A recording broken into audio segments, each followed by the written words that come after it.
Welcome to It Takes Two. I'm Blair. I'm C Dollars because all I see is dollars. And today we'll be talking about Married at First Sight, Season 18, Episode 9. Yo, I need y'all to subscribe, like, share, all the above. Yo, ma, kick it. Okay. All right. So we start with Madison and Alan. Madison comes back from flag football. Alan is awake, feeling much better. She was disappointed that he didn't come, but he said that he didn't end the night on a positive note. Okay. So apparently when they left from the house party, they went to some bars to hang out. He thought that she left. She says that she went to the bathroom, but when she came back out, Alan was gone. Neither of them texted each other to see where the other one was. So they were off kind of in their single mode doing their own thing. Madison knows that they were both drinking, and he probably couldn't have approached her at that time about his feelings. She is trying, but she's struggling. What are your thoughts, Blair? My thoughts are, how do I put it? Help me. Alan, you could have called her. He could have. He could have called her. He could have. Madison, you could have been more present around him during the night to the point where you weren't around him so much to where when you were gone, he figured you left. So to me, that means that you weren't having much engagement with him during the night for you to be gone and he automatically thinks, or someone tells him that you left and he believes it. So I don't know. I feel like it's both of them in this type of situation. I think that when you go out and hang out with friends, like, you guys aren't necessarily tied to the hip. Yeah. But at the same time, they are just getting to know each other, and she hasn't made an effort to be around him. Thank you. So he's automatically going to think, oh, here she is doing what she always does. Even though I think that Alan could try to not just be so passive when it comes to that. He could tell her, hey, where you at? Why'd you leave? Yeah. He could say, oh, you're going out with your friend? I'm coming too. You know? And he's just kind of allowing things to just happen. So what about you? Here's my thing, right? Here's my only beef with Alan. He says something like, maybe I was doing something like as like revenge, as like a get back or something like that. Do not admit that, right? She's 100% in the wrong, been 100% in the wrong. To me, I took it as, of course he's going to resort to getting back because he don't know what to do. He's not man enough, to your point, to basically stand up for himself. And I'm also compounding on that one of his close friends just died, right? So any closeness that he feels in this marriage is non-existent. You get what I'm saying? Even to when he found out his friend died, and then that night she went out with her friends, it didn't come out to the next morning, right? So only thing I didn't like about this scene is how you ain't gonna gaslight me, right? With Madison trying to basically talk to him as if he's been doing everything wrong in the marriage, as if he hasn't been showing up in the marriage, as if, like, once you do this, Alan, then I'll be open to do that. Right. No, that's not true, right? So that's why I'm like, Alan, don't argue with fools, because people from afar cannot tell who is who. You get what I'm saying?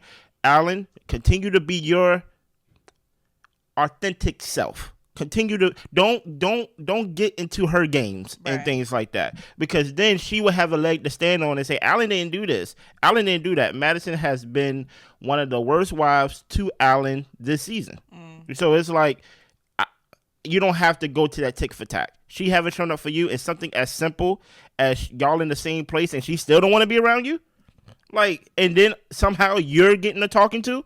How is that even like real? You get what I'm saying? Stand up for yourself, Alan. Yeah. So we move on to Camille and Thomas. Okay. She likes seeing the competitive side of him. He strained his quad and his hamstrings, so she helped stretch him out a little bit.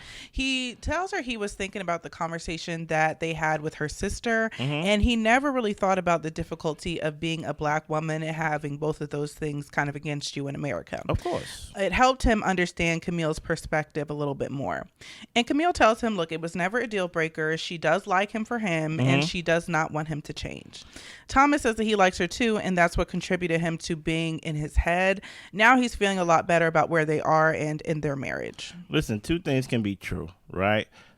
There's a plight, and when I say plight, maybe plight is a strong word, but there is a reality that, hey, women already got to wear the burden of being a woman, and then black women got to wear another burden, so y'all got to wear a double vest. You get what I'm saying? There's that, and I can I can praise Thomas for acknowledging that, but I don't think that's the root of her disdain towards your culture, Thomas. Yeah. This is what she means by culture. Yeah. You get what I'm saying? Mm-hmm. So even though you may acknowledge everything when it comes to like, you know, the women's side and things like that, respect to you. But you having compassion, Camille just got you chasing a ghost right now when it comes to that. Right now, I honestly think Blair said something, I don't know if it was in the after party or last episode, to where it's like maybe this is a production story right here. Mm-hmm. To where like maybe it was just something that Camille probably just like, yeah, like we have different cultures, and maybe they was like, yeah, harp on that. Yeah. And just stick to that. Because she keeps telling us that it's not a big deal, but every scene we see it's like that's y'all story. It is weird. What is your thoughts on this? Yeah, everything I said before about the cultural differences actually being like cultural differences, just strike that from the record. Thank you. Strike that from the record, because I saw what she really wanted, okay? Mm-hmm. And all of this talk about him not being like culturally aware and going to places, you know, all that type of stuff. Maybe you be thinking about that, but that's not the real issue. That's not the real issue. No, and we're not going to harp on that. We're going to harp on the fact that you want a hood dude. Hey, come on now. Okay. Now listen here. I know I'm sitting there for Chris, but you look good. Oh my gosh. You look good, Ma. See, I don't want a hood dude. I'm cringing. You look good, Ma. Go ahead, Ma. Kick it. Okay. Next, we have Carla and Juan. Juan has woken up early. He is getting his bike ride in. He's got 30 miles that he's doing. He gets home and it's 2 hours later, and he says, "Look at Carla. She's just waking up. I did my whole bike ride. It's 1 p.m." Yeah, come on. That's how I heard it. No. That's how he said it. That's how he said it. I was just like, why you want to be better than her in like every other Thank way? you, Blair. Like you clean better. You put stuff away better. Come on. You wake up early and get stuff done better than her. I'm just like, Juan, you suck. Here's the thing, right? It's definitely odd. I already felt some type of way that he decided to go on a 2-hour bike ride by himself. I'm like, but you know what, Chris? Slow down. Pull back. Yeah. Right? People have a right to still enjoy the things that they enjoy in their life. Yeah. It wasn't until he came in the house, right, that he was basically like using the diary cam. Right? The diary cam is supposed to be things to be used that production is not there. Basically, you have the freedom in your diary cam to show what you want to show. That's what I want to point out right there. He chose the diary cam in that moment to show how inept his wife is. Yeah. Why? Now I'm asking the question, do you even like women? Not even on some like you're not a heterosexual, just genuinely, do you like women? Yeah. Because you find every fault in women. You find every reason to point out when they mess up. Don't burn down the house. I ain't gonna hold you. I probably would have said the same thing too. Because the minute I heard that, okay, I would have been like, all right, you don't know what you're doing. We ain't all trying to die. But the whole thing about she's on the phone, and while she's on the phone, you're basically talking against your wife. Talk about, look who just waking up at 1 p.m. By then, I already rode a bike. I done this. And I think I don't really even know what Juan's mission is. I know one thing his mission is to love his wife or to be a good husband and things like that. He just given us really just passive aggressive, sometimes aggressive, just I don't like women.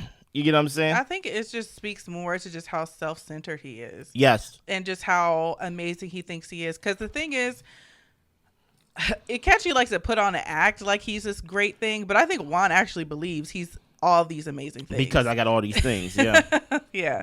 Well, Amem meets with her friends. They discuss the aggressive comment. Yeah. Everything he described, one of her friends said, was synonymous with being direct. And the friend is wondering why he wouldn't want someone to be direct if y'all don't know each other. Amem asking about their future is not aggressive. His excuse for not getting to know her is they don't have time. And the friend asks, well, what happens when y'all get home from work? Amem says that he goes to bed at 9. When she tries to start conversations with him, he says it's too late.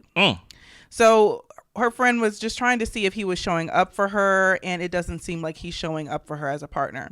MM says that he's not proceeding like we are together. He's proceeding to see if we could be together. She doesn't know how to show up without being considered aggressive. Go back a couple episodes ago. Matter of fact, go through this whole playlist. We've been doing a good job. Blair been doing a great job reviewing and recapping this show. One thing that I said was once he saw the apartment, he's going to pull out his axe and he's going to start chipping away at her, right? Piece by piece. You know what? To be where is, let's talk about a woman. Okay. Let's talk about a black woman. You get what I'm saying? Let's talk about the strides that she took to become what she is today and things of that nature. Not only the career that she had, but to have her own practice. You get what I'm saying? Basically, the person that Warren think he is, the person that Ikechi may think he is, is. She is that girl. She is that woman. You get what I'm saying? So in order to be that, I would think, Blair, help me, you have to be confident within yourself, right? Yeah. Because I'm sure that there is going to be roadblocks that's going to be there, and you have to be sure that when it looks like you don't want to do this career anymore, you still push through. And now, when you become it, now you got to push through to have your own practice and to maintain it, and for it to serve you, right? And now listen to what she's saying. Now we are attacking actually her whole confidence now. She don't even know how to move within her own space. You get what I'm saying? She's asking questions because she's inquisitive. She's asking questions because you are right, Ikechi. We don't know each other. So how she wants to know. How else would I know, right? And then in all of that, in my opinion, felt like in these past episodes, I feel like I'm seeing a pullback anyway, right? And not like pull back in the sense of she's scared. I just feel like when you don't know somebody, I'm not going to rah and just like give you all myself. I feel like she have done a good job not showing herself to be aggressive, right? Not even showing herself to be assertive. Yeah. You get what I'm saying? So that's why I'm like, I haven't even seen the directness that they are even saying is. I think she just been nice, you know? And for him to basically give her the cold shoulder and to basically make her walk on eggshells in the house. Did like you see the friend's eyes to where he basically was like to where when basically was telling them the story, talk about he going to bed and he don't want to be touched and he don't want to be talked to, he don't want to answer no questions, and her eyes was basically like, does he even like you? And the answer is no. Right. He's a performative husband, because when he was in front of Pastor Kyle and I think Dr. Pepper, I think that's the combination. Pastor Kyle asked him, I'm paraphrasing, what did you think when you first saw her coming down the aisle? And he was like, damn, she bad.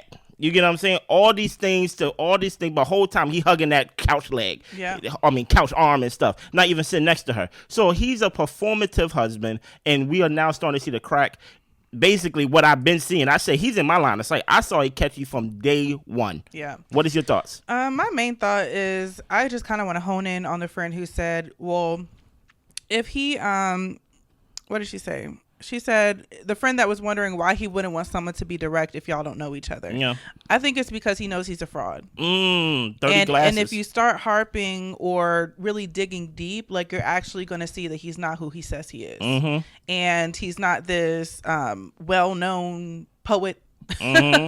Or all these different types of things, or he could very be well known in his circle, but he is not what he appears to be. And I think that's why the directness, the questions, really getting to know him reveals that he's a very insecure small man. And that's why he talks about how he's not scared when it comes to seeing her cousin and all these types of things, because he really is scared. The cousin that you trying to fight him. Or when he has moments of where he says, well, I wasn't trying to be like offensive, like with the aggressive comment. Like, no, you were trying to be offensive. Yes, even in this episode, he says, I wasn't trying to embarrass you. Yes, you were. Yes, you was. So he is passive aggressive, sarcastic, because he's a little man. Very little man. And guess what? Only thing he got to do as a little man is get big. That's all he have to do. Grow up and just be a big man. But instead he chooses, I'm going to try to chop down and make her small, just like smaller than me. Exactly. Well, we move on to Michelle and David. Come on now. You know her name. David is going to get his eyebrows done with Michelle. This is his effort to do things that she enjoys so he can see her in her comfort zone. Make sure y'all pay attention. She's been getting her eyebrows done with this lady for the past 13 years. Yeah. And they fill the lady in on the status of their relationship, and he's trying to get more information about Michelle from her eyebrow lady. I don't know how y'all do, and maybe I haven't been going to the same person for eyebrows every 13 years. I went to one lady for maybe about 6 months, and then I like to switch it up. I just like seeing what the new places look like. Okay, but someone will call you crazy. Okay, but they don't know nothing about me. Okay. They do not know nothing about me. Talk about the eyebrow people. The eyebrow lady don't know nothing about me. They try to, but you move every 6 months. You know what I'm saying? Like they try to. You know what I mean? So the eyebrow lady talks about how Michelle is just a great person, a breath of fresh air, and she's all these things that none of us have seen. I haven't seen it yet. So he hasn't gotten to know her well yet. She does have a wall up. He's thinking that she has the personality that he looks for in a wife if he could just see it. He talks about how he's active. He goes into different like rec leagues to be active and do different things. No. And we learned that Michelle was in a kickball league. Okay. The brow lady says, well, maybe y'all could do some league things together, do some fun stuff together, and maybe some things to make y'all hold hands. Something. Maybe try praying. My only thing with this is that Michelle doesn't want David to talk directly to her. No, don't talk to me. She's fine if David talks to a third party in front of her, and maybe that's how she can learn more about him. But once he turns his sight to her... Once he turns to her and starts talking to her directly, she's like, please get away from me. I do not want to talk to you, and I don't want you looking at me. Wow. Okay? That's true. So the only way she can really learn about him is in group settings because she don't like him talking to her. But I will say that she is not interested in knowing anything about him. No, she's not. She's not interested in revealing anything about herself. No. So honestly, I say pack it up and let's go. Send them both home. Exactly. In my opinion, David... I'm going to talk about David for a little bit because we talk about Michelle all the time, sure. Right? David, when is enough for you? You keep putting yourself on this altar of making Michelle happy, and truth be told, you got what you wanted, right? When it came down to David, one of the things that stuck out to him that he wanted was what, Blair? Oh, blonde hair, blue eyes. Come on now. That is even though that can be a preference, but to hear that's what you wanted and to actually see you operate throughout, like, you know, the marriage and things like that, I understand you're nice. And people want us to give you brownie points on brownie points and brownie points because you're nice. They bring guests on the after party to give David because you're nice. Keisha over here basically burping him and changing him, holding him up and basically saying, you're nice, David. I don't know why she wouldn't try. Niceness don't get you anywhere, right? She don't like him. Right? And David, she don't like you. So now I need to ask the question about your self-esteem. How many times, listen here, you only got one set of eyebrows. What else you gonna get done?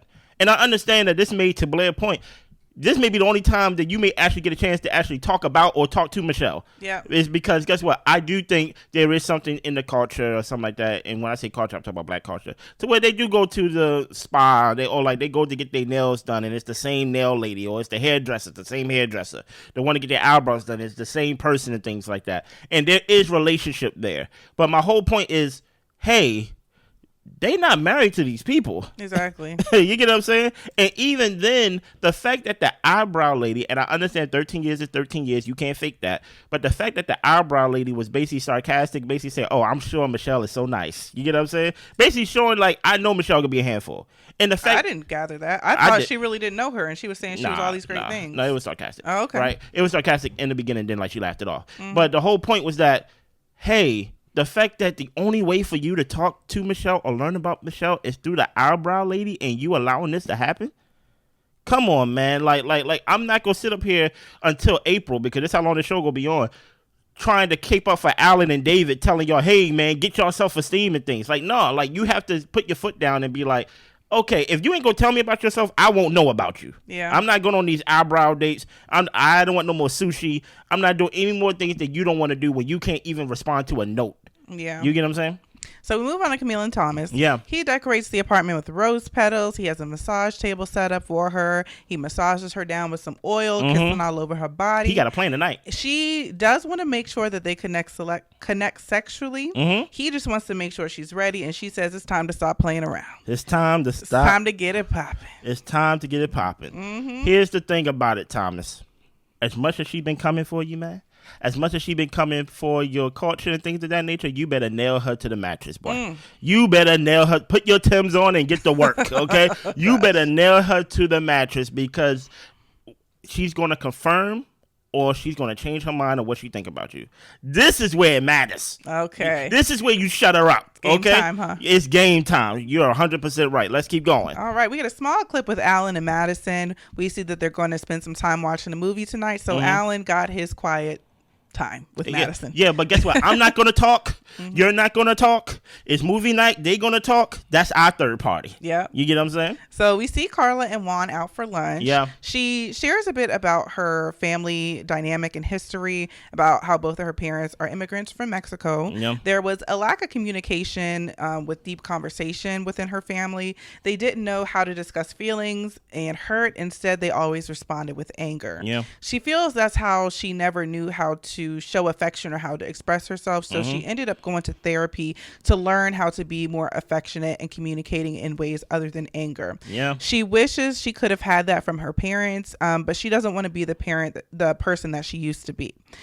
And she asked him, do you see now why I'm asking for affection and the things that I want to get? And Juan was like, yeah, I see it's a big deal for you. He's listening. He hears her. He's hoping that she's not taking the lack of affection personally. He is trying to get there, but he is not there yet, and she just needs to be patient. Yeah. Well, Carla says that if she is worth it, he will make the effort. Yeah, he basically was like, I hear you. And that's it. Even this episode, you can kind of see the light in Carla kind of dimming as well, right? I remember when she was first introduced to us outside of the after party. After party, she's amazing on the after party. But in the show, when she was first introduced to us, this free spirit and, you know, money is energy. We knew that something was off about her, but we could admit, like, okay, there's a light to her, you know? Now you kind of just see that she's like, I'm talking to this guy and I'm telling him how I feel. I even share with you about, like, my parents, so I share with you my history and things like that. And he just basically giving her, like, I hear you, you know, but there's no effort in intimacy. There's no effort in even, like, physical touch. There's no effort. He's basically just saying, like, I'm not there now, but hopefully one day I will be, as if it's magic. As if it doesn't take the questions, catchy. As if it doesn't take just physically touching and things like that. Actual putting practice into what you're saying besides I hear you. What is your thoughts? My thoughts is that Juan doesn't like Carla. Really? I think it's pretty simple. I think that if it were someone that he was more attracted to and somebody that he felt more emotionally connected to, then he would actually try and put forth a little more effort. But even me, that just coming out of my mouth, now I don't even believe that. Wow. I think Juan is for Juan, ultimately. But why, Juan is for Juan. Juan is into Juan. And even when we talk about the after party and Keisha's asking him questions about making room for a wife, it sounds like nobody would be good enough to capture his attention. No. He's interested in his life, the things that he's building, and I don't think anyone could distract him from himself. So it's weird. That's unfortunate, you know, but you know, if he loves his own company, then he'll have a great time. But the thing about it is, it's weird. But the thing is, go ahead. As odd as it is, I think it's odd. Number one, because it is an odd thing, but also because we're married at first sight. So you're supposed to be here getting to know your partner and wanting to be in a marriage. Yeah. But there are people who just aren't marriage material. There's people who aren't going to think of others before themselves. And there's people who are going to be selfish. And I think that Juan is that person, and he just needs to come to accept the fact that he's not going to be a long-term serious relationship person. It doesn't seem like it's in him. But I want to know, when did it switch? I did not see this one during the honeymoon. I saw it after. To me, if maybe I need to rewatch it, I saw it after she called him out. Right? Once she called him out and said, you did this to hurt me, it seemed like he's been on because you called me out and said that I'm wrong, like, now I'm completely off of you. Like it just seems like. And maybe it was just a flip of the switch, you know? Yeah, maybe he it's would weird. be different with someone different. Who knows? And then listen, I don't like when people compare how they want to be loved to their mom in the first place. It just seemed like he just want a mom that he can occasionally sleep with. Like basically just clean up and do for me. And that's why, like, I'm going back to the wedding where his parents, I forgot which one it was, basically said, okay, how do you make money? You get what I'm saying? And to me, I took that as in the beginning to point fingers at Carla. Basically said, like, Carla don't really believe. Like, she's basically like a fake gold digger. Well, his dad specifically asked, how are you going to help Juan? But that's what I'm saying. Yeah. I'm getting to the point. Like, thank you for jumping in, Sorry. but I'm talking now. Go ahead. You know what I'm saying? Sorry. But my whole point is, we took that as initially as Carla don't respect money, so she's probably just gonna be spending money and spending Juan money. But when the parents ask specifically about what she does for money, how does she make money, right? What do you do for money? And she had to list all these things. Now that we are in this episode, it make it seem like, oh, will this help Juan in the end? Because Juan is the one that got these startups. Juan is the one that's this entrepreneur. So how are you going to support Juan besides Juan going and supporting the marriage? Mm-hmm. So we got David and Michelle going bowling. Yeah. They meet with some of David's friends. She asks for more tea about David. She likes that he's respectful, thoughtful, and kind. Honestly, y'all, she wasn't even going to ask for the tea. David said, maybe y'all can talk to her about me. She said, oh, yeah, what's the tea? Mm-hmm. She does not care. So the friend asks, how open-minded are you? She says that his values are good, but she's having a hard time with the physicality, the lifestyle. Also, he cusses a lot. Yeah. He cussed a lot in front of her mom. And she's thinking, if we go to nice dinners, to work events, is he going to be like this? The friend says, well, that's an easy fix. And David is frustrated. He is feeling like a punching bag. Yes, he is. The friend asks, what can she do to better the relationship? And she acknowledges that she shuts down and because the situation just doesn't feel natural to her. Yeah. Well, the friend tells her, well, you knew that would be the case, being that you signed up for this, right? Yeah. Maybe your expectations are a bit unrealistic. He's shocked that she's not head over heels for David because he's a guy who is pretty real. He's not full of it. David says that he doesn't think anything would change in their relationship, even if he were to snap his fingers and change everything. He has a lot to offer, and he would think that she would see that. Michelle says that her expectations might be unrealistic. You want to go first or me go first? I'll just go first quickly. I think that Michelle's expectations are unrealistic. I think that Michelle is a shallow person, and there's all types. And if she's a shallow person, then she needs to get with another shallow person. You think so? Or she needs to get with somebody who doesn't mind that she's shallow and that she likes the way they look and the money that they provide. So I'm kind of over them trying to get Michelle to think deeper and to consider all of his great qualities. She doesn't see it. Yeah. So, I got a question, Blair. Yeah. Every person that approached you in a romantic sense, like basically like, I like you, come talk to me. Did you talk to them? No. Why? I wasn't into it. I'm sure they was nice. Yeah, I wasn't into it. I'm sure they was respectful when they hollered at you.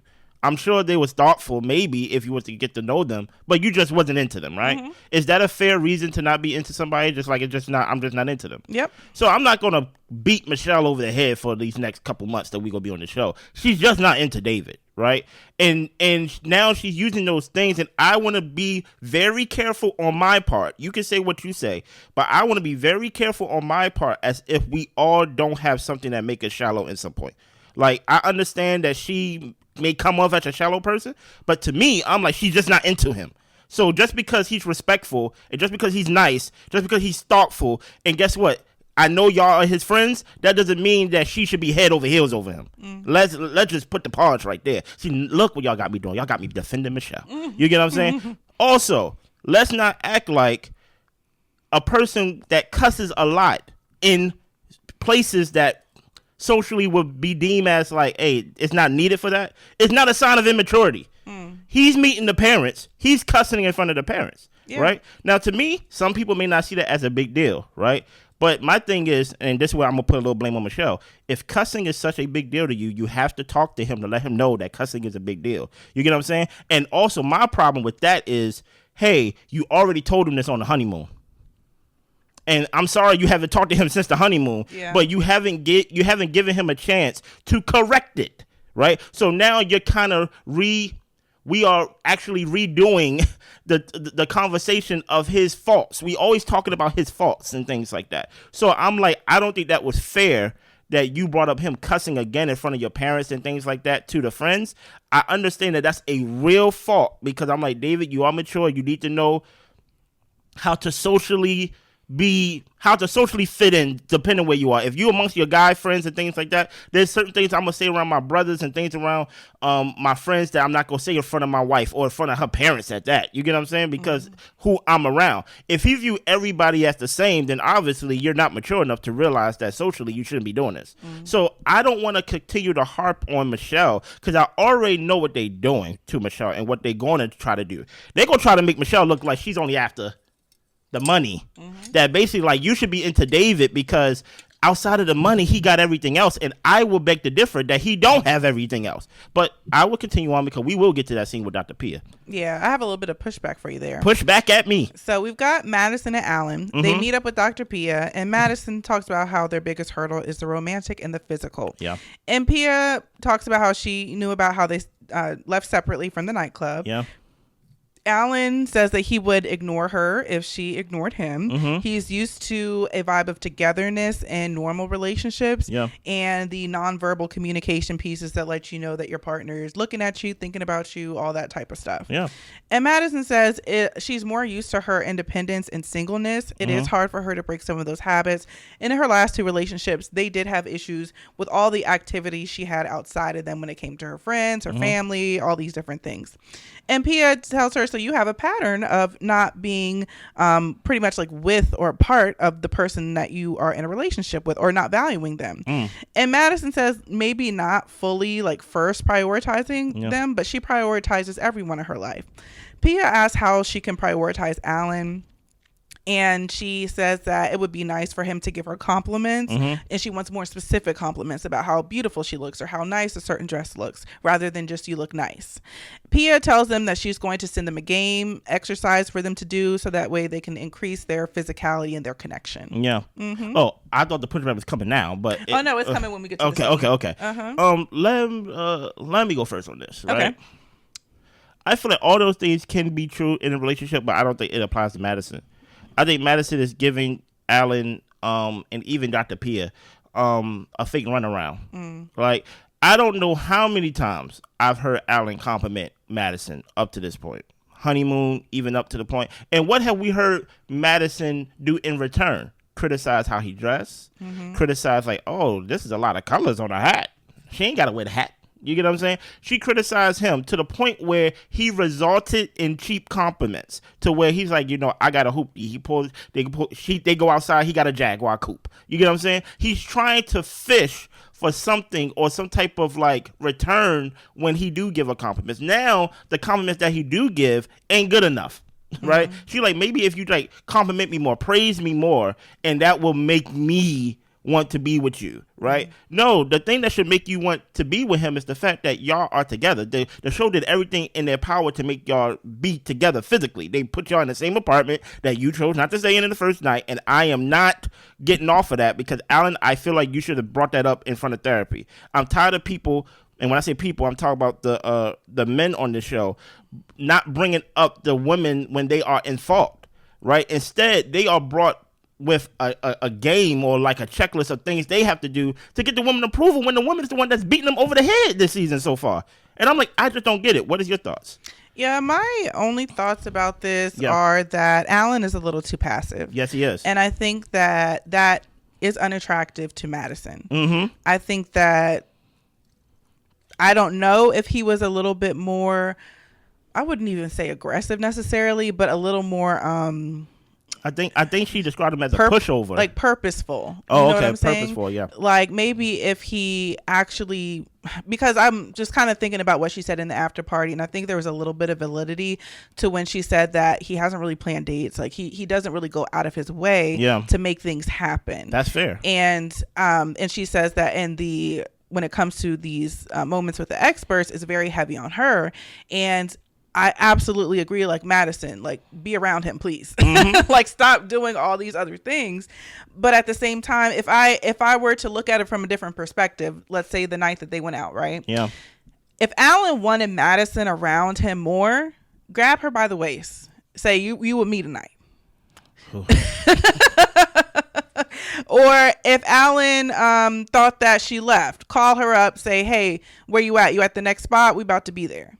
You know what I'm saying? And the thing is, I'll say, would it possibly annoy Madison? Yes. But I think that would show that Alan is doing more than what he's doing. I think that Alan, he's very afraid to make a move. He is. He is afraid to say or do anything that might turn her off. But you can't be afraid of your partner. And the thing is like, you guys don't know each other well. And I'm not saying that he needs to like kiss the girl in the mouth or nothing like that. Yeah. But he can show that he has a little bit more intention and purpose in what he's doing and making what he wants to happen. If I just think also back to Camille and Thomas, and Camille was like, it'd be nice if he hit me on the butt. It'd be nice if he did these things. And Thomas had to realize like, oh, like I'm being too cautious. I do need to lean into the relationship and really be the guy that is with this lady, and not this guy that, oh my gosh, she's so beautiful, I'm scared to mess it up, but actually say, okay, you are my wife, we're gonna operate as so, and until you tell me no, this is how I'm gonna treat you, you know, like you're mine, like we're together, like he asked for too much permission to me. I like your perspective. So I gotta ask you a question then. Do you think within Madison and Alan's relationship that attraction can grow with Madison? I think it could. But not with Michelle and David. Well, the reason I say that is because Madison is willing to listen to him. And she even told him, I want you to not be passive. I don't want you to be a pushover. So she's communicating the things that she would like. Yeah. And I think Alan is doing a good job with some things. Like he said, he went to the gym and all this type of stuff. But even when he went to the gym, he's like, see, Madison, I went to the gym 4 times a week. Yeah. And it's just kind of like, okay, good for you. No, I see what I'm saying? It's a little bit like, like a puppy dog in a way. I see it. And my thing is, the reason why I asked that is because I view them the same. I view them the same, but I think Madison has a little more give. I don't know if it would make a difference, but I think there's more Alan could do versus what he's doing. Well, put it like this. At least she's talking David, to him. I don't think there's nothing else he could do. At least she's talking to him, right? But I feel like it's fake, though, because, like, to me, the grabbing on the waist, like, hey, you're with me tonight and all that stuff, I feel like that only works if you like the person. Like, if I like the girl and she, like, put her arm around my arm and things like that, I wouldn't have a problem with that. If a stranger who I don't know, who I don't like, put her arm around me, I'm calling the cops. So it's like, it's I think those things works. Like aggressiveness, it's kind of like this. Passive is not the answer. Right? But I think praise is not the answer either. And it seemed like he seeks praise for the things that Madison is telling him to do. Right. Besides, once she actually gives you something to do, he don't use that time to actually give her something to do. Right. In the sense of, hey, do this for me. Besides, it's almost like, well, it would be nice if you would, you get what I'm saying? Besides, like, hey, where are you? Come home. You know what I'm saying? I'd rather have an argument based on me being right than for me getting a tick for tack battle and now we both wrong. You get what I'm saying? So I see where you're coming from. But I don't think she likes him and I don't think it will work. And I agree with you that I think the end result might be the same. But because she's a little more open, allow her to shut you down. I feel like he's not even allowing her to get to that point. Okay, so basically it's like, hey, we kind of know what she's about, but like let her prove it. Yeah. Put her to the test. Okay, I see you. Yeah. So we get to Dr. Pia visiting Camille and Thomas. We learned that they consummated the marriage. It brought them closer, helped bridge the gap. And Pia asked them about any boundaries with intimacy and sex. And Camille is pretty open. Thomas is surprised and he is willing to try some things. Dr. Pia says, we also need to get to the holistic piece of being in love. What do you need to get to that point? Camille says more of him sharing his opinion and taking the lead. And Thomas says that she needs to see every side of him. For him, the L word, love, is difficult. He hasn't experienced it a lot in his life, so he puts a lot of weight on it. He wants to make sure that the groundwork is laid so it feels right. And, be comfortable and safe enough to feel he can get there. With love, he's been afraid that if you put yourself out there, they could be gone at any moment. It's important for him to let people know that he appreciates them and the things that they do. He hasn't always been a good partner in the past, so there has been a lot of feelings of him not deserving to have a good partner or be in a good relationship. Camille tells him that everyone deserves the best out of life. Love to her means continuing, allowing her to be her true self. It feels like it's heading in the right direction. She likes their pace. She thinks they're getting to a place where you can't see life without the other person. Listen, they basically did this scene by themselves. So only thing to add to this is I commend Thomas for his transparency in basically saying, hey, I was in love before, I experienced love before, and I messed it up. Right? And not a lot of people get a chance to be in love again. So I have a hard time, and sometimes I'm grateful of just like, I'm like getting a chance to be in love again. So I commend him for being transparent. I just hope that in his transparency and even in his vulnerability, Camille don't use that against him or to justify why he's not what she wants him to be. Yeah. That's all I hope. Yeah, I really don't have any notes on that section. Yeah. I'm just happy to see a couple progressing. Please, somebody. So I'm glad that they're progressing. They're getting deeper. They're connecting on a different level. And I look forward to seeing it blossom. Yeah, let's go. So, Emem and Ikechi. Oh, boy. So Emem has us on her diary cam. And she lets us know that she and Ikechi went to dinner the previous night. She asked him what he did to prepare for marriage. He started raising his voice to the point that other people were looking at them. So she told him that we need to go. You're getting a little bit loud. And she was confused as to how they got there. Listen, it seemed like he is aggressive. We go wait till the experts come in to dive into that. Let's keep going. So Dr. Pia meets with Carla and Juan. Yeah. They have learned more about each other's parents, but has not met her parents yet. She understands that she's married to Juan, but she wants to know him on a deeper level before bringing him in front of her father. Juan respects the speed that they're at. Dr. Pia asks, does it feel like they're in a marriage? Juan says they're in it. He don't really know what marriage is supposed to feel like. And Carla does not feel the romance. She's affectionate and he is not there yet. Wow. He is telling us that he's not feeling the chemistry. Maybe if he continues to get to know her, he'll fall in love with who she is as a person. But the physical attraction is not there. And Carla says, well, if it's not there, then we don't need to force it. Come on. That's an answer in itself. Yes, it is. Juan does acknowledge that she's beautiful, but he is just not feeling the chemistry yet. Pia tells them that you have to push yourselves out of your comfort zones and know each other on a deeper level. What do you need to get deeper? Carla wants to feel that he cares about spending quality time with her, feeling seen and heard. Juan says that he can deliver on those things. As a unit, we need to make plans. Yeah. Pia says to lean into each other, think of each other as a unit. And Juan says we get along, just haven't been able to get to the romantic part. Carla agrees that they can push themselves a little bit more. Here's the thing.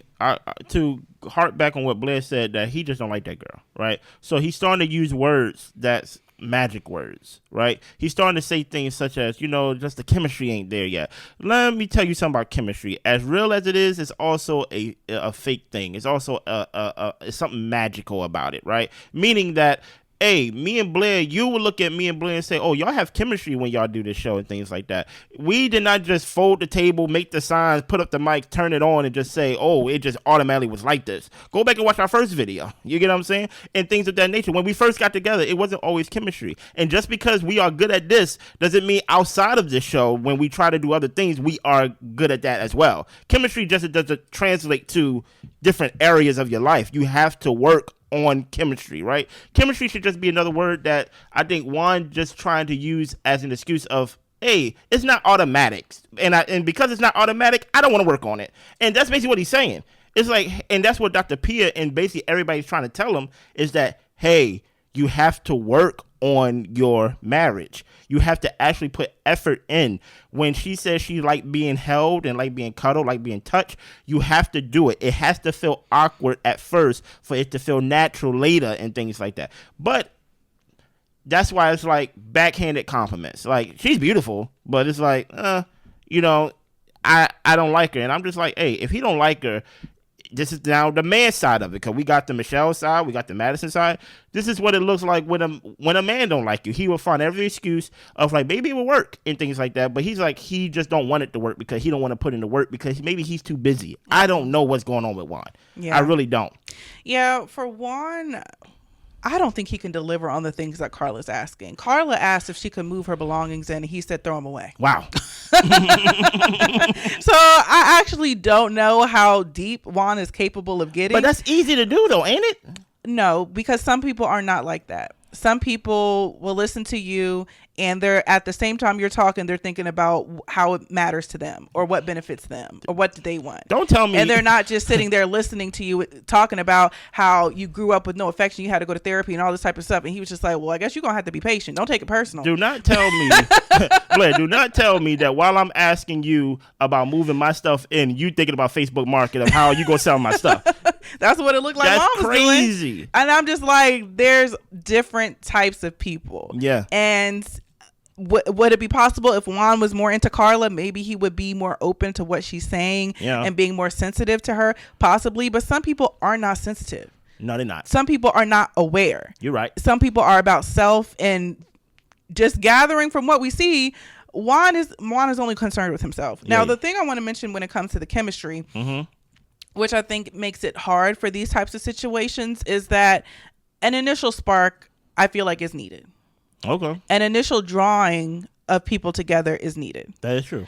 And I think that within a relationship, the chemistry can be fleeting. It can come and go depending on situations or experiences. It may not be at the same level, but there's always that initial bond that you can go back to of, we have this thing, this intangible thing, you know? And I think that's what makes this experiment difficult, is because you're putting together two people who are not naturally drawn to each other. Yeah. You get luck with some folks to where there is a connection. I feel like Camille and Thomas do have chemistry. Yeah. And I think that helps make things easier for them to push themselves in the relationship, because there's that intangible thing there. Yeah. But when it comes to people like Carla and Juan, or Madison and Alan, or Michelle and David, the chemistry isn't there, so they have to fight their natural inclination of the fact of, I'm not really feeling this person, but let me do the actions. And because it doesn't come naturally, a lot of people aren't going to push themselves to letting the chemistry and the love grow. Yeah. So that's fair. Yeah. So let's keep going. Moving on. Camille and Thomas. Oh boy. They go down to the jewelry shop, y'all. Oh yeah, we in the jewelry shop. And this is where I says, strike everything I said about Camille from the record. In other words, you was wrong, I was right. Let's keep going. So he has his ears pierced. She wanted to see him in some earrings, so they got him some earrings. Oh yeah. He tries on a Cuban link. Oh yeah. He tries on some bracelets. Oh yeah. He gets to shucking and jiving. Oh yeah. And Camille is feeling it. You feel me? She said that it turned the swagger meter up. What is a swagger meter? He has a new pep in his step. Okay. He is hoping that this takes their intimacy up, and she is feeling him now. She just wanted a hood dude. That's all. All that other stuff she was talking about, her sister with the degrees and all that type of stuff. She ain't talking. Camille ain't talking about that. Listen here, man. Camille talking about this. What do you trying to say? You in the hood now, baby. Yes, I am. You in the hood now, baby. You know what I'm saying? Watch that old. I watched that Old Navy commercial this morning. Did with Lil' Kim? Yes, I did. That is exactly what I thought when we watched it. We been a problem years ago. Okay, listen here. This is all she wanted, man. That's why Chris couldn't be here. C Dollars had to be in, because Chris is a square. Okay, right. This is what she wanted, and now and it was just funny how he was just over there, just like. Yeah. You know what I'm saying? And what can I say to this, right? What can I add to this? Because it's so nothing that there's nothing to add to it. It's really like. I guess my only thing is, like, I was into dudes like that when I was 18, 19. She's 32. She's 32. Yeah. You want a street pharmacist looking dude? That's what you want? I guess. But to me, I mean, people who look and operate like that, I'm just like, you're living a different lifestyle than me. Yeah. and I want no parts. She wants C Dollars. She does. She wants C Dollars. Let's keep going. So we get to MM meeting with Dr. Pia. Yeah. MM doesn't know who she's dealing with right now. She don't. When Akechi walks in, he sits like a seat away from MM. And Dr. Pia asks, "Oh, so you're choosing not to sit next to your wife?" He says, "I'm choosing to have a seat." She asks him what's up with his attitude, and he says that he's had a long day. He's just tired. Pia asks how he takes care of himself on these heavy days, pretty much so it doesn't spill into your relationships. He says he rests. He will have a conversation with someone who picks him up, but Imem has not been that person for him. Everything circles back to questions, and he can't just enjoy the space. Shut up, ho! Basically. That's what I heard. Pia asks, wouldn't the questions help with getting to know each other? And Akechi says, not in this case. Pia asks, so what needs to happen for things to be different? Akechi says, I don't know. I'm here to be fixed. And Dr. Pia said, hold up right now. Hold up right now. I don't think you need to be fixed. And I know you don't think you need to be fixed. The passive aggressive comments are not going to be helpful. Can we agree to be respectful and get through this conversation? She already had it with Brendan that other season. Yes, Y'all did. ain't about to play with her, okay? I think he's trying to. Y'all not about to play with Dr. Pia. And Mem is asking questions that she thinks are helpful to know. Yeah. Like, what do you want in a marriage? Ikechi says those aren't the questions he's talking about. He isn't going to bring up vulnerable conversations to talk about specifically. Okay. And Dr. Pia asks him, are there certain conversations that you would prefer he not speak about? She says no. So he says it's about sex. Okay. She asked him if he wanted her, and he said that he didn't want to until he knew what this is and who they are. He says that we need to be on a different level. She initiated it. He said no. Then she started acting funny towards him, and he told her that he didn't want to walk around his house on eggshells for her. She was telling him, like, you're saying you don't know me, bothers me. You're saying I'm aggressive, bothers me. And he says, you're aggressive. I don't want to do that. He feels like there are times that he's just a piece of meat in the house. He feels like, well, Dr. Pia says, so you feel like she's violating your consent? And he says, that's what I'm saying. And Mem says it's hard because it's mixed signals. When they were on the bus on the honeymoon, he moved her hand to his crotch. She didn't do that herself. Yet when they get back home, he isn't wanting her to touch him. And she asked, why do you even want me? And he said, I don't know you.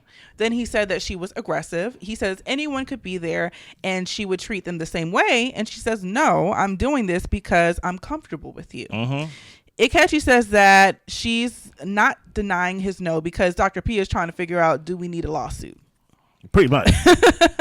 And Ikechi says it ain't that quite that far, but she wants to kiss and grab on him, and it is a turn off. Pia brings up the possibility that this could be difference in personalities. He is just not used to someone wanting to have sex with him and he doesn't know them. He would like to get back to a place to where they enjoy each other, but he needs time to get to know that each other and all of that. And Pia says you want to know, she wants to get to know you for you. You want to be able to be your authentic self. Yeah. She wants those same things as well. They are willing to forgive this issue and move on to get to know each other. And Mem knows that he's a good person and she believes that he wants to be married. She has done things to make him feel uncomfortable based off what he's saying. She came in being who she was and it was too much for him. Ikechi hears her. He says he doesn't know her. It's because he wants to get to know her is why he's saying he doesn't know her. Oh, a little riddle. Right and Dr. Pia says, let's just cut the BS and get to know each other. Scroll all the way back up to the top, Blair, and let's take a breath because I felt myself about to just like, you know what I mean? like, but no, I want to have a conversation about this. And let's start with the passive aggressiveness. Yeah. As a guy, right? I'm just gonna say it straight up. It's never cool for a heterosexual guy to come in and to be like, I'ma sit in a seat. I'm tired. It's just like no.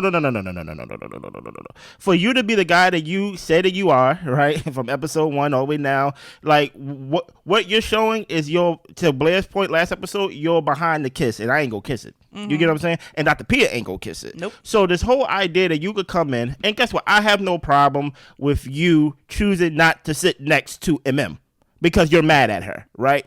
Facts, hard stop, right? But when it is brought to the attention, be a man and say, I'm just not feeling her today. You get what I'm saying? There's some type of strife between us, and that's why like we're here to meet with you. But don't make it seem like I chose a seat. Yeah. Well, you can sit outside if you gonna be like that. What is your thoughts just on how his energy was when he first came in and just the first interactions between the doctor and like himself? Ikechi is insecure. And he is a small man, and his attitude just adds more light to it. Yeah. For him to not be able to just come in and speak his mind openly and honestly about the situation, but having to be passive aggressive and speaking riddles to frustrate people is just irritating. It to me, I just wouldn't talk to you. Pretty much.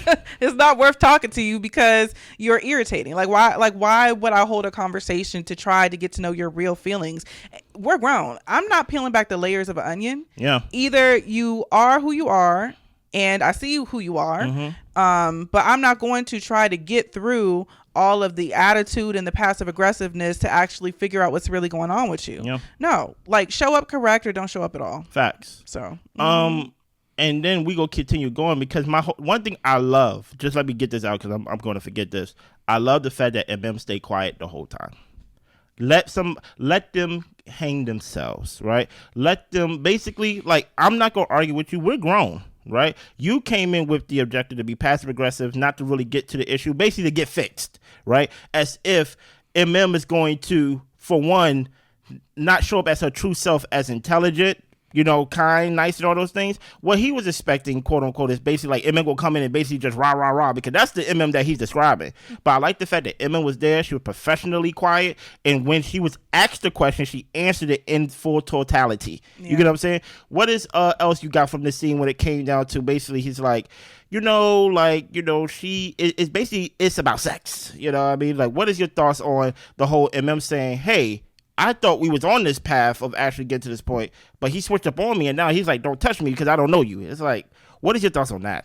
I think that Akechi is a fraud. I don't think he says what he means and means what he says. I think that he likes to speak in ways to try to confuse people. Ain't nobody confused. We know you full of ish.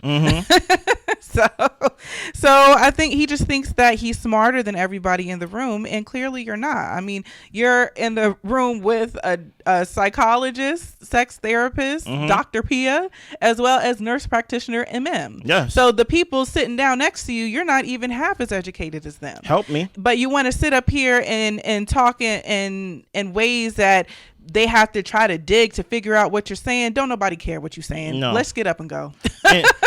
But I will also say that when we got past the attitude portion, because you have to address that, because we're not going to be able to have a conversation with you being stank. Okay. Now, when we get past that part and they're actually talking about how, the sex is the issue and the fact that he is feeling like she's violating his consent. Yeah. I didn't like Help me. that Dr. Pia gave him the words to say. If he is not going to say what it is, then allow him to be misunderstood. Come on. Because she was the one who said, so she's violating your consent. And he says, that's what I'm saying. No, if that was what you were saying, then you should have said it. Instead, you're finding basically like needles in the haystack of all these different things that you can build up against MM. And none of what you're saying makes sense. Yeah. None of what you're saying makes sense. And for him, if he feels like she is being aggressive when it comes to sexually or whatever the case may be, he told her that he wasn't into it. If she has an attitude about it, so what? Yeah. So what? He's like, I don't want to walk around eggshells. You ain't never had nobody be mad at you before? You don't know how to operate in a space with somebody who doesn't like you or who has an attitude with you? Is it comfortable? No. But does it happen? Yes. And what do? You put on your big boy pants and you go to work, you come home and mind your business while your partner's mad at you until y'all can have a conversation. But he don't want to have a conversation. But I'm saying, like, somebody being mad at you should not, like, wreck your world. And I will say I'm somebody who, I don't like when my husband's mad at me. It does change the energy in the house. But it's not up to me to say that, okay, you need to not have an issue with me. What did he say? Not wanting to have sex with you. She can have an issue with it as long as she's not pulling at your drawers. But that's what but that's the paint. But that's the picture he's painting. And that's what he's painting. But he also saying like, well, she said no, but she was mad. Like she accepted my no, but she was mad about it. So what? Go ahead. Let's just start with this, right? Let me get this PSA out the way. Consent is important. Hard stop, right? But if you take my hand and put it somewhere to basically give me the green light, that's the thing about it. Blair was just talking about a couple segments ago about there's no initial spark. So you're looking for clues, any type of green lights to basically be like, oh, we are now growing to this part.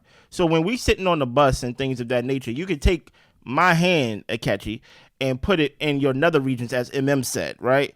But when she tried to basically continue what you started that day, you basically not only say you're not in the mood, you say, I don't know you.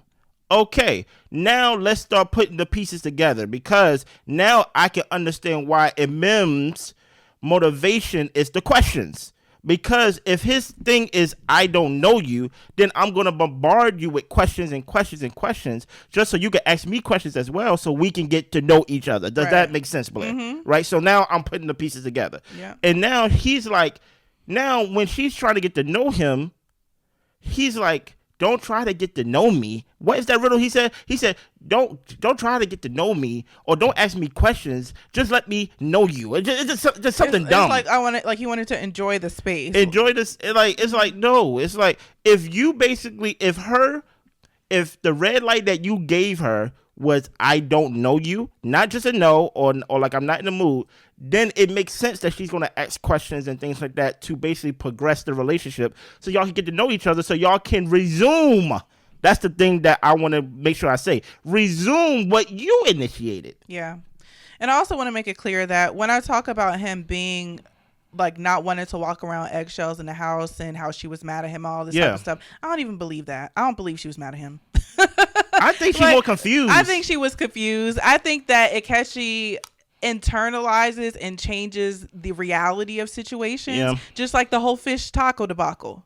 Like that was never an issue to begin with. So for him to even say like, oh, she was doing this or she was doing that, I don't even know that to be true or not, because you create fake stuff, you know what I'm saying? Narratives, there exactly. Right.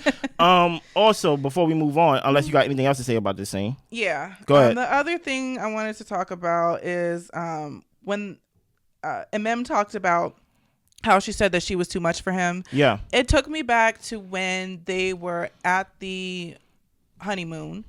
And they were talking, and he said that she seems guarded and her walls are up. It was that discussion to where we went into the confessional and she was crying because she realized that her guard was up, and she knew it was something she needed to drop, and it was something that she was going to work on. So to me, by her being affectionate and being open, I think that she was really trying to be her true full self, so that way he could know her and not see her with her walls up. And when she allowed her walls to drop, he called her aggressive. And now she's confused and hurt, most likely, because, well, you told me I was guarded. I dropped my guard. You don't like who I really am. So what am I supposed to do? And MM, he's not going to like anything about you because you're beautiful, you're successful, you're smarter than him. Like, you're just everything. And he is not even half the man he claims to be. So is that it? That's all I got. My thing is with MM, I'm sorry, he's just not attracted to you. And this is what a guy does. He's just trying to come off as if he's like, oh no, it's not that I'm not attracted to you. It's just that, like, you know, it's just, I don't know you and I want to get to know you, but not by questions, but just by us just being. And that's what I'm saying. Like, this is to Blair's point. MM, he's about to start chipping at your confidence. And only thing I can picture while he's having this discussion with Dr. Pia, I'm looking at MM's face, and I feel like she feels deceived. I feel like she felt hurt. I don't think she felt violated by the fact that they was having the question about sex and things like that. But I really think she felt deceived because he showed himself to be one type of person and he's not. Right? And now she's hurt because now I did all the effort. You did not do it. You did not help me bring my walls down. I was the one that actually brought my walls down. And now when I brought my walls down, you kind of betrayed me and hurt me. And now I'm justified of putting my walls back up. And that's what it looked like. It looked like MM is done with the marriage already. She need to be. Let's keep going. So Dr. Pia visits Michelle for a one-on-one. She can't get over the fact of feeling like she's settling. She talks about how he kind of lives in a small bubble. He's a simple guy. He eats the same things every day. Michelle comes from humble beginnings, and she does not want to go back to that simple lifestyle. It would feel like a failure to her. I hear you. Pia says, do you understand that what you're fearing is not fact? And she says no. Pia tells her, you're being hypervigilant, focusing on the superficial, but that's not what real life is about. Michelle says, but she does want the superficial things in life. And Pia tells her, nobody's saying you can't have it. Michelle worked hard to get to where she is at so she can enjoy all of the luxuries of life. And Michelle moved to Chicago. She figured things out on her own. She met friends, people who helped her network and get job opportunities. So Pia asked, so what if those people didn't want to associate with you because of your humble beginnings? Michelle says that, you know, it's just with him, he puts up a persona of being a provider, but she doesn't think that he can provide. Pia tells her, you're only thinking financially, but he can provide in ways that money can't buy, including caring for someone when they're sick, being there for them, being a listening ear, being a supportive partner. Your feelings are based on lies, and that is anxiety. Money can't buy safety, security, and you have that in David. Do you agree with Dr. Pia? I agree with Dr. Pia. I'm just tired of them trying to convince Michelle. I think that I know we talked about how Michelle probably just doesn't like David. Yeah. But this conversation just kind of solidifies to me that she's just a very shallow, superficial person. Because she really was clueless as to how someone could provide other than financial. She says, what other ways? She genuinely looked confused. And that tells me, oh, she don't be thinking. She don't be thinking deep. She just trying to make her money, trying to keep up her little simple apartment or whatever the case may be. And she's trying to I think she's trying to pull a baller, but she can't. I don't think she's trying to pull a baller. I think she knows what David does for a living, and she's feeling just if the problem is that David lives with his parents, right? And if the problem is that allegedly he cannot afford to move out, that's an easy problem to solve. I can show you that I got money. Yeah. I can show you I have savings. That's an easy problem. I can actually show you that, hey, I'm just doing this just to get myself together. But look, I got $30,000 in the savings. I got $25,000 in the savings. Like this is my salary for the year. You get what I'm saying? But there's something too. She said, I feel like he cannot provide. You get what I'm saying? And to her, let's start with the foundation. She don't like him. Right, so that's already off the table. Just because you don't like him, I feel like, guess what? That the experiment is already corrupt. It's already corrupted, right? But Dr. Pia trying to basically force feed David is not what I like about the scene at all. I understand that someone can be nice and give you emotional support and things like that. Anybody can do that who is able to do it, but that does not mean that we allow everybody to do that to us. We allow the people that we are interested in to do that.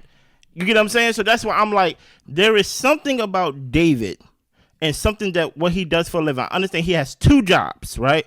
There's something about David that is making her fears that he can't provide valid. It's not just something as simple as she wants a baller. It's something to David as I feel like he cannot provide for my life and that I may have to help provide for us. And I don't want to have to go back because she said I feel like it would be taking a step back. And I don't want Dr. Pia to address that with, well, he can provide emotional support. No, you're not hearing what I'm saying. There's something about our everyday living that I will have to provide for him, and it doesn't help that he lives with his mother, right? I don't know. I don't think, put like this, in simplest terms, I don't think David lives with his mother just because he wants to. I think he lives with his mother because he needs to. That's just my opinion. Okay. So we move on to Alan and Madison. Yeah. They play the sexy twister game. Yeah. That Dr. Pia recommended that they do. There are questions about how they feel about each other, intimacy, dares, like moaning, and she does confirm that she has thought about him in a sexual way. Yeah. They end up hugging at the game. He talks about how he could have tried some different poses, but he didn't want to cross any boundaries, and she told him that she would have been fine with it. It was a game. Make a mistake, Alan. No. Make a mistake. Don't be scared to make a mistake. And that's my point with Alan, is that if Madison is giving you the leeway to try. And let her tell you no. But I think he really does not want to be rejected by her. But the thing is, you're already getting pre-rejected. Yeah, so you might as well try. You might as well just go. You might as well just go balls to the wall with this. Let's keep going. Let's move a little quicker. So we go to Carla and Juan. He asked her when she started doing hair. She started when she was 12. But she really didn't try hard academically in high school, but she went to cosmetology school, graduated in a year. Yeah. He talks about how he grew up in Colombia when the cartels were big. His family moved to New York, then North Carolina, and he became a model from the ages of 18 to 26. He did make her lunch. She talks about how she enjoyed the adventures in life, but she started her business about 2 years ago. She got the LLC. The next step is to purchase a shop. Nice. Now, Juan is all in for her having her own business. He says that he would help to invest. He would help her utilize any of the resources he has, like his marketing team, because he would really want to see her do well. I don't believe you. I really don't, because that's actually harder to do than to hold her hand. Yeah. like now, you telling me that you can't even go to dinner or go on vacation when I want to go on vacation, or if we go out as a group, because he said you may have to go by yourself because I may not have the money, but you willing to invest in my business? You're giving me empty nothings, Juan. I'll tell you this, I believe Juan. Because it's going to make him money? Exactly. Oh, my God. If he invests a little money over here, a little money over there. He got multiple streams of income and something's going to hit. So I believe Juan when he said that. Yep, I believe Juan when he said that. Let's keep going. So Ikechi visits MM at work. Yeah. They haven't talked much since the Dr. Pia visit, and she gives a patient Botox. He kind of gets to see her in her element a little bit. He tells her that he wasn't trying to embarrass her. He just wanted her to know how he felt. MM lets him know that you're going to have to lead and direct this because she doesn't know how to move forward with him. He said that it's just too much going on with the sex. That's not the way he wanted to get to know her. MM says that she thought they were growing in that sense. She was behaving based on how she felt comfortable, and she doesn't want him to be uncomfortable. She asks how she can help him get to know her better. He says just to be in the moment and allow nothingness sometimes. He might take a road trip somewhere, and that's what he still needs. MM is okay with that, and she feels like that is insight. And now it's a shame that this accomplished person is being seen as this sex-hungry demon. You get what I'm saying? Yeah. And it's like he's talking out of both sides of his mouth. He's saying, my intention wasn't to embarrass you, then why didn't you talk to me? Like, you didn't talk to me. Instead, we had to get the professional involved, right? You don't talk to me when I ask questions and things like that. Whenever you felt like I violated your consent based on the words that Dr. Pia put in his mouth, right? You did not speak up. So now she's basically saying, now you gonna have to direct this because I don't know how to move forward. This confident person that I thought we both was growing in this sense, as she was saying, I'm not going to be that no more in this relationship. And guess what? What MM was going to find out, as Blair was saying, that he's a fraud and things, that this moving forward thing that you was doing when you was leading MM, y'all going to be stuck in neutral, not moving at all. Maybe even sometimes drifting forward or back, depending how the wind blows. But Akechi has no intention to drive this relationship. That's why he said, just let things be. Let things be. You get what I'm saying? I'm like, well, I don't even know what that means. You get what I'm saying? Yeah, a relationship, any relationship is work, whether it's your friendships to where you show up for each other, you call each other, talk on the phone. There is a point of effort in order to show somebody that you care about them and that they care about you, and that it's a reciprocated type of situation. And Ikechi just wants them to be and just be in each other's presence. But what he fails to realize is that MM needs more than that. And although he might be fine with just being in the space and seeing how she operates, she needs to communicate with you to have a better understanding of your thoughts, your insights, how you work, in order for her to see if you really are a good partner for her. And he cannot give her what she is requiring in a relationship, but he expects her to give him what he needs, which is silence. It's weird. So I'm just like, for you to be a partner and for you to not consider what your partner needs is very selfish. And I also, like I always say, when it comes to Ikechi, he doesn't want to have to reveal too much about himself because the truth is going to come out that he what do they call the thing? I forget what it is. Jack and the Giant Beanstalk. The giant ain't really a giant. I don't even know if I got that story right. I don't even know if that is the real story, but I hear you. Okay. The Wizard of Oz, the wizard is not a wizard. It's just a man. Okay. It's just a little man. Okay. And at the end of the day, I can see what if I was to tell somebody you don't know me, guess she wants to know you. She's going to ask the questions. And the thing is, he speaks in such negative ways. By you saying I don't know you, that means I want to get to know you. That don't tell me that. No. He's weird. You saying I want to get to know you tells me you want to get to know me. But saying I don't know you does not make me feel like I can ask you questions. Exactly. She is overstepping the I don't know you because we know you don't mean what you say and say what you mean. So that way she could try to get to know you. But these riddles and games that he likes to play, everybody ignore Ikechi. Just ignore him. We can't. And let him write in his journal. We can't. Okay? I haven't seen him write in his journal That yet. way he'll be at peace and we'll be at peace. No. Ikechi, you're in my line of sight. Don't leave now. So David and Michelle meet with Dr. Pia. Yeah. David says things are going in the right direction. Michelle says they're not spending a lot of time together. No. The big thing about this scene is that Pia wanted to show them clips of what they asked for. Nice, because guess what? We go clear our name right now. David wanted someone who was funny, caring, independent, and strong, who was honest. Michelle said she liked a guy who has an edge, passion for family, lights up a room, easy to talk to, and who keeps the conversation going. Stop right there. Did Michelle get what she asked for? Yes. I will beg to differ. I think that she did. Did David? Now I know David didn't get I know David didn't get what he asked for. No, because David. Listen, I will beg to say. well, actually, I'll say he got half of what he wanted. He got independent, strong, and honest. Funny, caring, no. Yeah, funny, caring, yeah. Funny, caring, she didn't get that. Michelle, she asked for a guy with an edge. Okay, he cusses. That's one, right?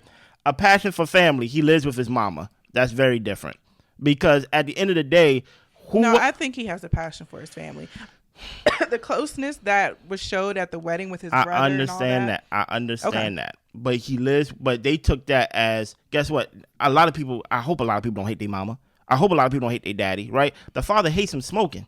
You get what I'm saying? He's still smoking. So after the mother just beat cancer. So it's like, okay, maybe passion for family, but maybe they took that as, oh, he lives with his family, right? The person that lights up a room, David don't light up in a room. David don't light up no room. She talked about aura. She talked about basically like when he walks in the room, you know who he is. I would say that they both did not, in totality, get what they both asked for. If I can jump in. Help me. I think David lights up a room. Juan want to be around him. Madison want to be around him. He gets invited to the party that Madison and Alan had. People want to be around David. I guess. Okay. Because to me, he may not light up your room, but he's lighting up somebody's room. To me, I'm like, all I see is I don't know. I just see immaturity. I'm sorry. I guess. I don't know. And I think that he does keep the conversation going. The girl can literally be sitting there saying, don't talk to me, and he'll find something to talk about. No, that's just true.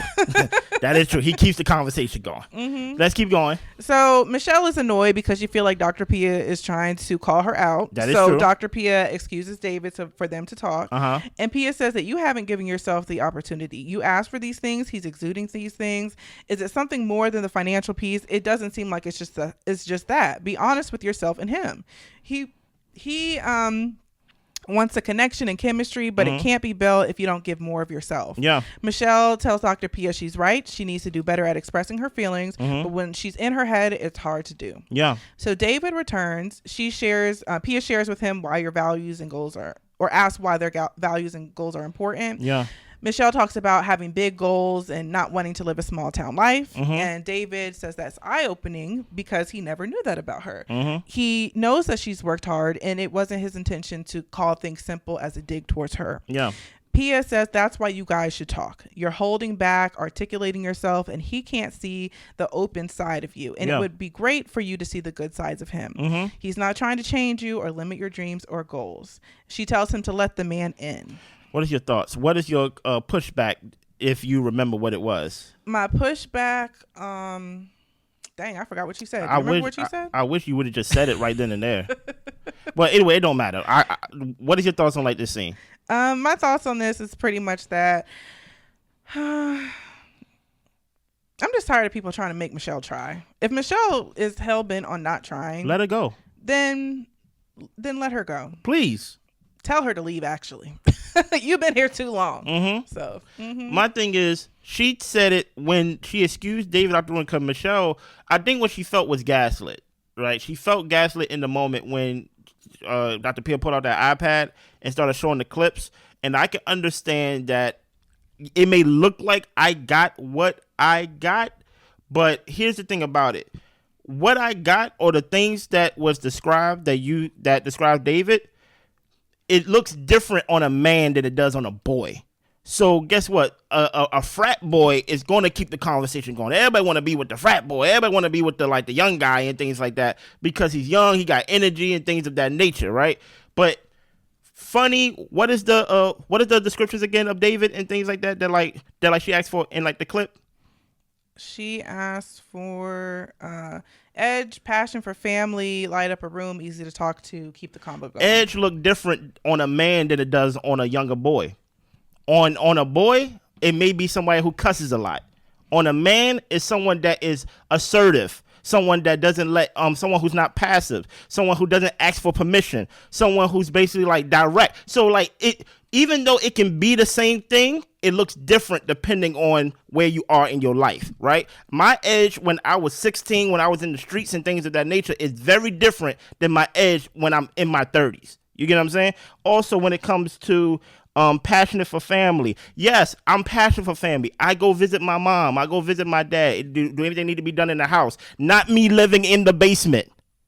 It looks different on a boy than it does on a man. What else? Lights up a room and easy to talk to. Listen, I will say, David seemed like a guy that's easy to talk to. She got that, at least. But she wouldn't know she got that because as long as she ain't got those two, she ain't talking to him. Mm-hmm. You get what I'm saying? Also, I guess keep the convo going, having an aura and things like that. So when David walked out the room, she was like, there's no connection. There's no connection. And that's when Dr. P was like, it is. You just don't know it. And I'm with Blair 100%. Stop forcing this connection for y'all drama and for y'all views. Y'all want to keep Michelle and David here because it's like that's going to bring the drama to the experiment. But Michelle is not trying. You get what I'm saying? So how many times Blair got to say she's tired of seeing it? How many times I got to say, hey, it's not working? David said in the after party, we go our separate ways the minute the camera's gone. So the experiment is not even experimenting. You get what I'm saying? And then on top of that, now I kind of see what they kind of doing. They kind of putting the wool over our eyes, trying to make it seem like Michelle is superficial. I think she's superficial and maybe even shallow to Blair point to a point, but I don't think that is what's putting the wool over her eyes to see David. She's just not into David. Anything else you have to add to the scene? That's all I got. Listen, I need y'all to subscribe, like, share, comment. Let me know if y'all want to see C Dollars again. You get what I'm saying? Maybe Chris could go on a longer vacation. C Dollars will be here for the after party. Make sure that y'all check in with that. I'm gonna upload that within probably 3 to 4 hours after I upload this. Y'all be good. Bye.